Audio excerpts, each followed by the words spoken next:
एक बार जोरदार नारा लगाएंगे, इंकलाब, इंकलाब, इंकलाब। मंच पे आसीन आपके लोकप्रिय प्रत्याशी जितेंद्र अवार्ड जी, आम आदमी पार्टी मुंबई के अध्यक्ष प्रीति शर्मा जी, समीम भाई और इस मुमरा की धरती के बहादुर लोगों, माताओं और बहनों, नौजवान दोस्तों, सानू भाई,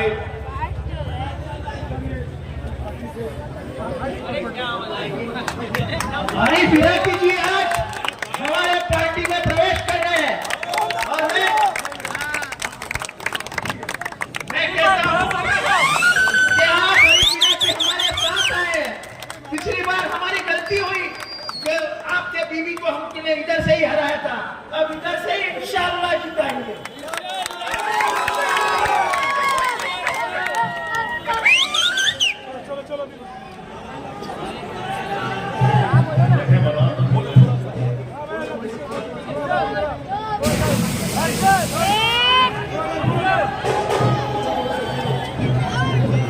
आज इतनी बड़ी तादाद में आप सबको देख के ये यकीन हो गया है, भरोसा हो गया है कि जितेंद्र अवार्ड जी पिछली बार 78,000 वोट से जीते थे, इस बार 1 लाख वोट से जीतने जा रहे हैं। तैयार हो सब लोग? हाथ उठा के बताओ पीछे तक। और मैं दिल्ली से चल के आपके बीच में आया हूं।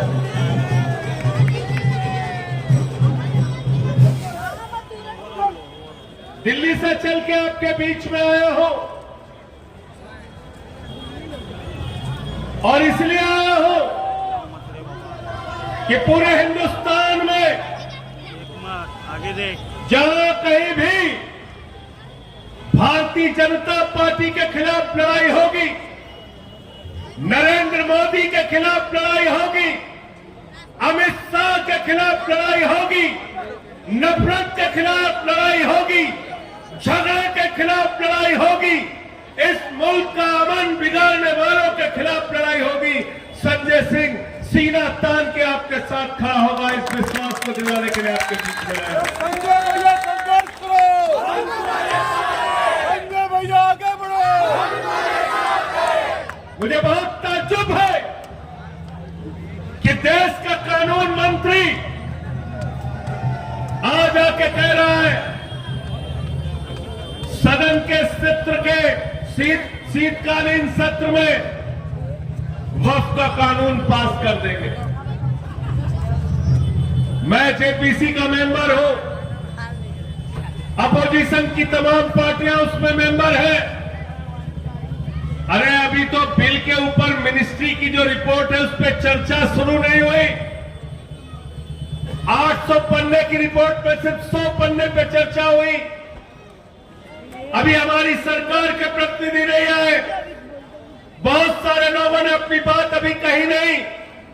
और देश का कानून मंत्री अगर ऐसी बात कह रहा है तो देश के संविधान के साथ कानून मंत्री गद्दारी कर रहा है, लोकतंत्र के साथ गद्दारी कर रहा है, उसको कहने का हक नहीं। जेपीसी पार्लियामेंट की बनाई है और पार्लियामेंट की रिपोर्ट के बगैर कोई भी कानून पास नहीं हो सकता। अभी जेपीसी की रिपोर्ट बनी नहीं है, उसके पहले अगर कानून पास करने की कोशिश करेंगे तो उसका पुरजोर विरोध करने का काम हम लोग करेंगे। अभी टूर हो रहा था, उसका बहिष्कार किया। संजय भैया आगे बढ़ो। थोड़ी देर बंद करा दो भाई। साथियों और दोस्तों, कहां से शुरू करें और कहां खत्म करें? वतन की जो हालत सुनाने लगेंगे तो पत्थर भी आंसू बहाने लगेंगे। वतन की जो हालत सुनाने लगेंगे तो पत्थर भी आंसू बहाने लगेंगे। अगर भीड़ में खो गई आदमियत तो उसे ढूंढने में जमाने लगेंगे। आदमियत का, इंसानियत का, मानवता का कत्ल किया जा रहा है भाई आगे बढ़ो। और नफरत की बुनियाद पर हिंदुस्तान को बनाने की कोशिश की जा रही है। भाई से भाई को झगड़ा कराने की कोशिश की जा रही है। महाराष्ट्र का चुनाव हो रहा है, शिंदे की सरकार है, फडणवीस की सरकार है, अजीत पवार की सरकार है, महायुति की सरकार है। अरे चुनाव के प्रचार में जाते हो तो बताओ हमारे बच्चों के लिए कितना स्कूल बनाया, बताओ हमारे बच्चों के लिए कितना अस्पताल बनाया, बताओ हमारे लिए कितनी सड़कें बनाई, बताओ हमारे लिए कितने उद्योग लगाए, बताओ हमारे लिए कितना रोजगार दिया, बताओ हमारे लिए कितनी महंगाई कम की, बताओ मुंबई और महाराष्ट्र की क्या तरक्की की। अरे बेईमानो, मुद्दों की बात नहीं करते हो, फालतू की बात करते हो। बटोगे कटोगे, बटोगे कटोगे, ये सब नारे में अब मुमरा और मुंबई की जनता फंसने वाली नहीं है। हम सब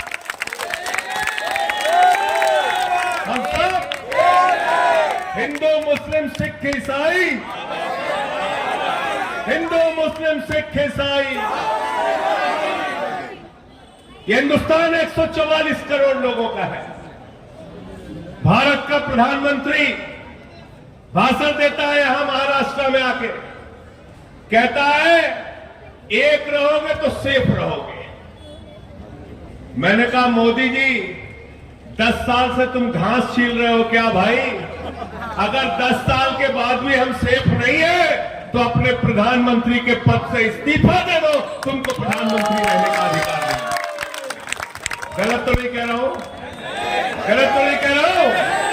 अरे 10 साल हो गए तुमको, और 10 साल के बाद भी अगर हम सेफ नहीं है तो प्रधानमंत्री यहां का घास छील रहा है, उसको इस्तीफा देके बैठ जाना चाहिए, उसको प्रधानमंत्री रहने का अधिकार।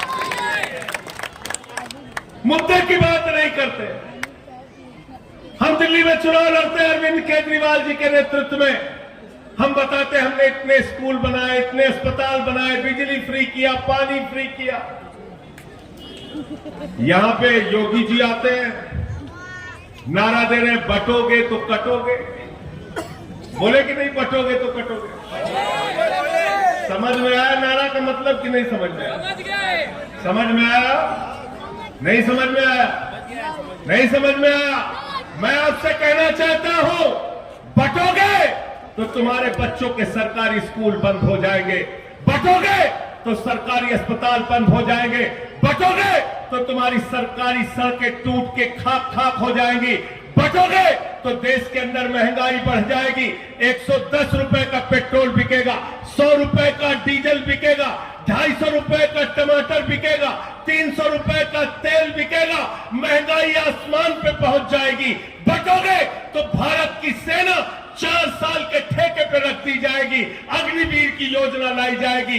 बटोगे तो नफरत की बुनियाद पे हिंदुस्तान को बांटा जाएगा। बटोगे तो याद रखना आपके बच्चों का मुस्तकबिल खराब हो जाएगा। महाराष्ट्र के अंदर उद्योग धंधे गुजरात में चले जाएंगे। बटोगे तो आपका रोजगार खत्म होगा, किसान आत्महत्याएं करने के लिए मजबूर होगा। इसलिए मैं कहना चाहता हूं, न बटिए न कटिए, मिलके भाजपा को रपटिए।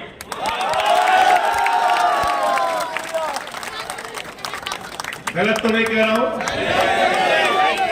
न बटिए न कटिए, मिलके भाजपा को पीछे तक बोलो।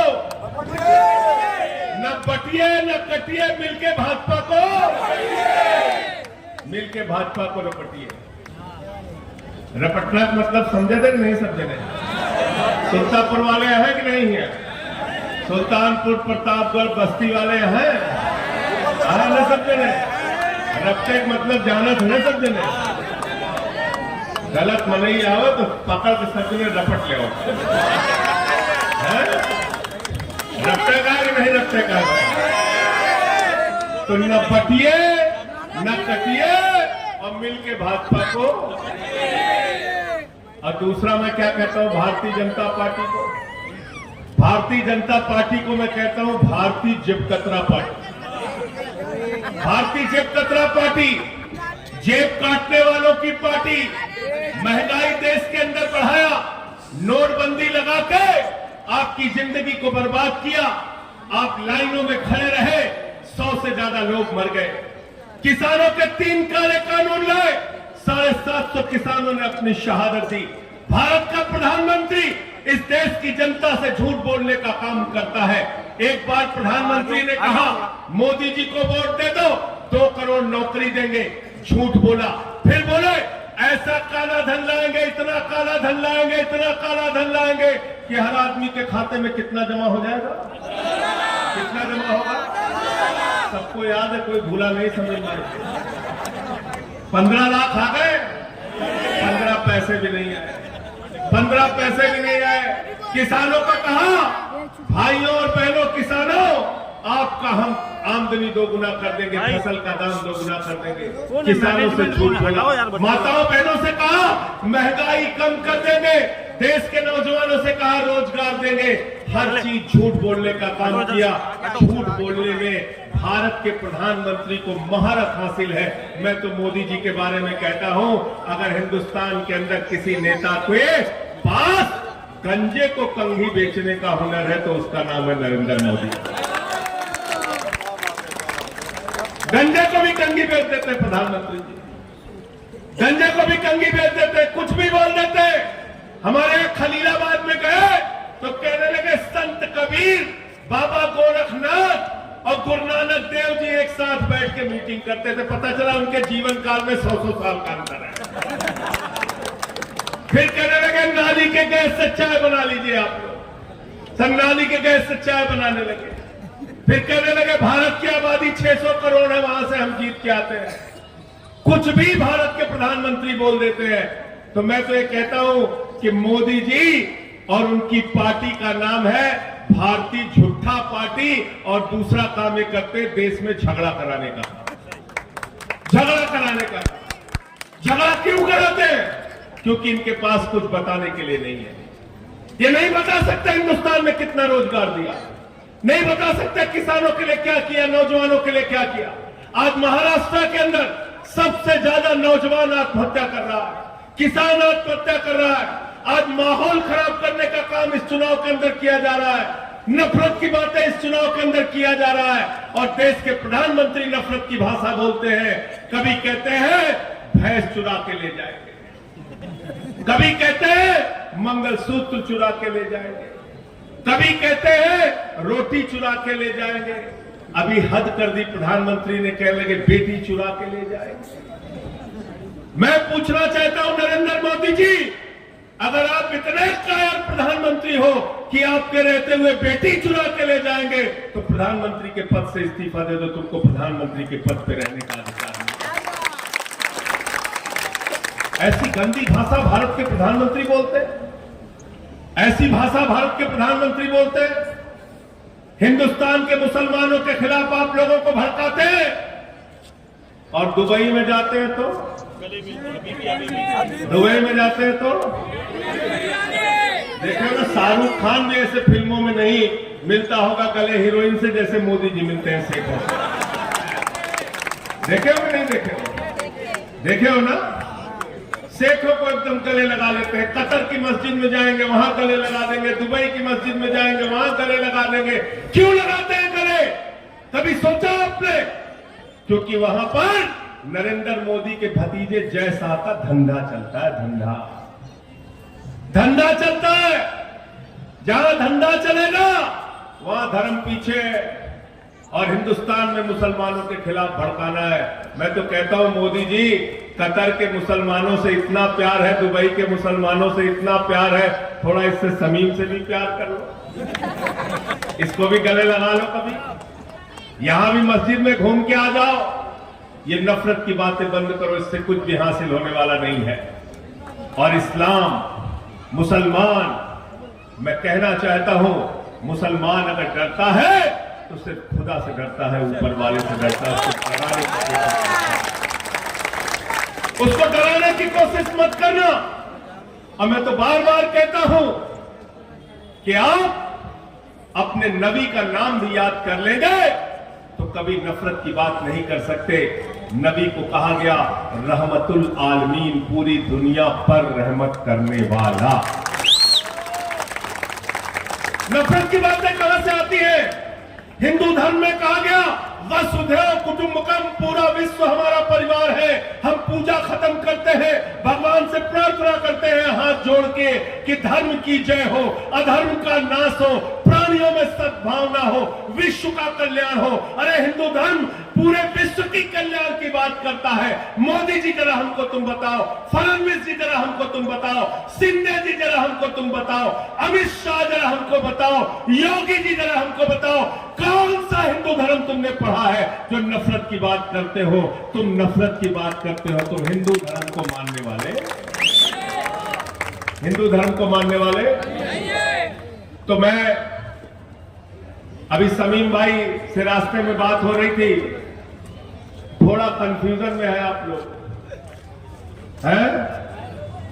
घड़ी बंद हो चुकी है, याद रखिएगा। बंद किया है कि नहीं किया बताइए आप लोग? बंद कर दिया ना? तुतारी को ध्यान में रखना, तुतारी को ध्यान में रखना।